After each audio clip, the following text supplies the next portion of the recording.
If you're a senior or your parents are getting older, then this is something that you need to know, because there are some shoes that can actually increase your risk of falling and breaking your hip. Yes, it can be that serious. And today we're going to go over the worst shoes for seniors and why. Now, I am not saying all of these shoes are bad, but if you have a parent that's a senior or someone that's aging, these are things to look out for and try to avoid because they can cause falls. So let's go over the 8 mistakes that we're talking about. So no. 1, these are going to be slippers. I know for a fact that many of us love wearing slippers inside our home. They're comfortable. If you live in an older home, maybe the carpet is carpeted and it's cold and you just want to stay cozy. But there's a couple of reasons why slippers are really bad for seniors. First and foremost, they don't provide any kind of support. They don't have arch support, and they definitely do not have any kind of shock absorption. The other thing is when you wear slippers, especially if they're like these ones, it doesn't allow you to move your foot at all. It's very stiff. So if you're walking on a ramp or uneven terrain, or you step up on something, you cannot compensate or adjust because it's so stiff and hard. This one might be better than others because it has memory foam, so there is some kind of shock absorption. But the point is with slippers, they are typically too smooth. You're going to have a hard time gripping. And if you end up having to make a sudden movement, you're probably going to slip and slide. No. 2 is basically anything with a heel.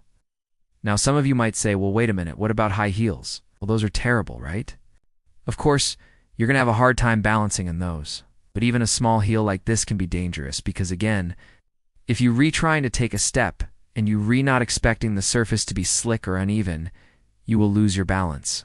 Because when you wear something with a heel, especially if it's like a dress shoe or a formal shoe, it doesn't have good traction.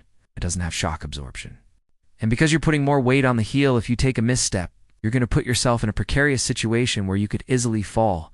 Okay, now if you're going to wear something like this, my recommendation would be to wear something with a flat sole so that you have better traction, but also a little bit of arch support and cushion for shock absorption. No, 3 is a big mistake that most people make. This is going to be a complete lack of arch support. So this is why you see a lot of seniors wear these kind of shoes or sandals. They're cheap, they're easy to get on and off, they're extremely uncomfortable, and they offer no support. What you will find is that when you don't have arch support, you're going to get tired faster. Your feet are gone, nah, hurt, and you've gone, nah, start compensating by walking differently because it feels so uncomfortable. And it's gone, nah, put extra strain on other parts of your body like your knees and your back. So always look for shoes with some type of arch support. And if it's removable, it's going to be even better because then you can replace it with custom orthotics if needed. No. 4 is something that we tend to overlook. This is going to be the toe box. So when you look at a shoe, think about the shape of it. A lot of shoes are narrow and pointy in the toe box. And if you're wearing something like this, it can actually cause problems because first of all, it's going to jam your toes together. It's going to reduce circulation because it's pushing against the sides. And when you walk, it's going to put extra pressure on the sides of your feet. You may not notice it at first, but over time, you will get blisters and calluses because it's rubbing against your feet. So you want to make sure that you have a nice wide toe box that gives your toes room to spread apart. And this is one of the reasons why I recommend Vionic shoes. Not only do they have great arch support, they have a nice roomy toe box so you're not jamming your toes together. And they have great reviews from actual doctors. So that's why I personally wear them and why I recommend them for my patients. No, 5 is another big one.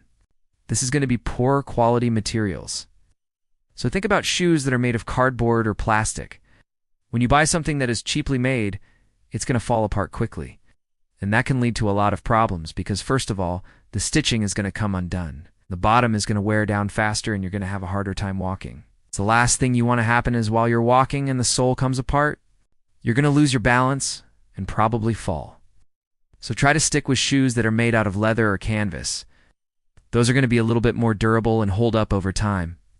Number 6 is another big problem, and that's going to be excessive use of these Velcro straps. Now, I understand why a lot of people love them. They're easy to get on and off. You don't have to worry about tying your shoes. But what happens is, as we get older, sometimes our dexterity goes down.